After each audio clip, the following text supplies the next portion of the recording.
Hello student, आज मैं आपको आपके पाठ्यक्रम से संबंधित कुछ अति लघु उत्तरीय प्रश्न बताने वाली हूँ। क्योंकि पहले जो है आपकी परीक्षा में अति लघु उत्तरीय प्रश्न नहीं पूछे जाते थे, लेकिन अब जो सेमेस्टर वाइज परीक्षा हुई है उसमें इस तरह के प्रश्न पूछे जाएंगे। तो आप इसी के आधार पर अति लघु प्रश्न जो है आप तैयार कर सकते हैं। तो आपके पाठ्यक्रम में हिंदी साहित्य का इतिहास, तो हिंदी साहित्य के इतिहास से मैंने कुछ 10 प्रश्नों को बनाया है। आप उसको पढ़कर आप उसी की मदद से और भी प्रश्न जो है आप तैयार कर सकते हैं। तो पहला प्रश्न ये है कि हिंदी साहित्य के इतिहास लेखन की परंपरा का सूत्रपात किसने किया। प्रश्न पूछता है कि हिंदी साहित्य के इतिहास लेखन की परंपरा का सूत्रपात किसने किया। तो आप जवाब देंगे गारसा द तासी। फिर इसी क्रम में है हिंदी साहित्य के इतिहास को व्यवस्थित रूप देने का श्रेय किसको है। प्रश्नों पर ध्यान दीजिएगा। हिंदी साहित्य के इतिहास को व्यवस्थित रूप देने का श्रेय किसको है। तो आचार्य रामचंद्र शुक्ल को।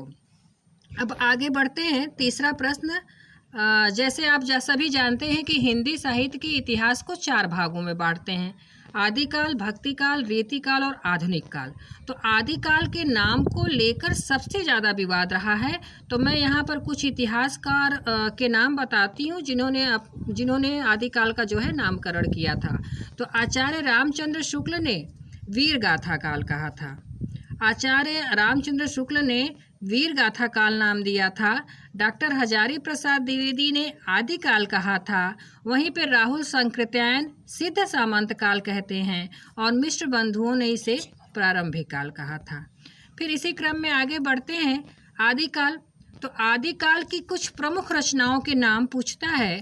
तो आदिकाल की कुछ प्रमुख रचनाओं के नाम में विजयपाल रासो, हमीर रासो, खुमान रासो, बीसलदेव रासो, पृथ्वीराज रासो और भी हैं। तो पृथ्वीराज रासो आदि आते हैं। अब आदिकाल के बाद बारी आती है भक्तिकाल की। तो भक्तिकाल बाहरी आक्रमण की प्रतिक्रिया है। भक्तिकाल बाहरी आक्रमण की प्रतिक्रिया है, यह कथन किसका है। तो यह कथन आचार्य रामचंद्र शुक्ल का है। इसी क्रम में आगे बढ़िए।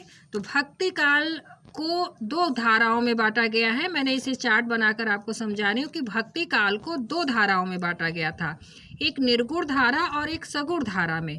तो निर्गुण धारा जो है, निर्गुण धारा को भी 2 भागों में बांटा गया: ज्ञानाश्रय धारा जिसे संत काव्य धारा कहते हैं, प्रेमाश्रय जिसे सूफी काव्य कहते हैं। सगुण धारा में भी 2 भागों में बांटा गया: राम काव्य धारा एवं कृष्ण काव्य धारा। नीचे आइए।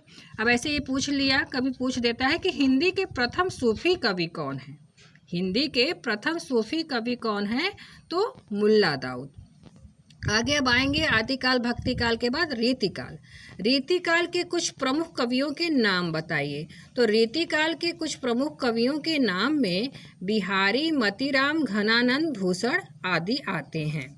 अब आगे आते हैं। रीतिकाल के काव्य में किस रस की प्रधानता रही। हालांकि ये लिखे तो सब पर गए थे, वीर पे, श्रृंगार पे, शोक पे, जो मतलब सभी करुण पे, लेकिन प्रधानता किस बात रस की रही है। प्रधानता जो है श्रृंगार रस की रही है।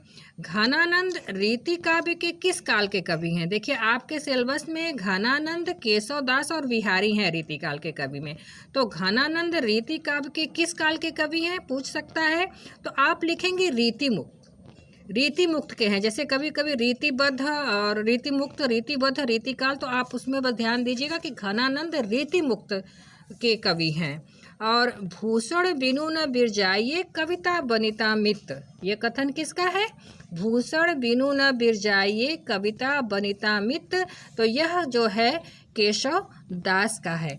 तो ये तो आपकी हो गई अति लघु उत्तरीय प्रश्नों की पढ़ाई। मैं आपको एक गुलजार की कविता सुनाना चाहती हूँ। गुलजार की एक कविता सुनाना चाहती हूँ, तो सुनिएगा, अच्छा लगेगा। पढ़ाई के साथ साथ थोड़ा सा, भाई अब लिटरेचर के हैं आप, तो आपको थोड़ी कविताओं पर भी ध्यान देनी चाहिए। मैं अक्सर पढ़ती हूँ गुलजार की, बच्चन की, इन लोगों की कविताएं मुझे पसंद है। तो आपको कुछ पंक्तियाँ सुनाती हूँ, अच्छी लगेगी, ध्यान दीजिएगा। ऐ उम्र कुछ कहा मैंने पर शायद तूने सुना नहीं, ऐ उम्र कुछ कहा मैंने पर शायद तूने सुना नहीं, तू छीन सकती है बचपन पर मेरा बचपना नहीं। एक पैराग्राफ और है, बताती हूँ। उसमें है, खामोश चेहरे पर हजारों पहरे होते हैं, खामोश चेहरे पर हजारों पहरे होते हैं, हंसती हुई आंखों में भी जख्म गहरे होते हैं, जिनसे अक्सर रूठ जाते हैं हम, जिनसे अक्सर रूठ जाते हैं हम, असल में उनसे ही रिश्ते गहरे होते हैं। धन्यवाद।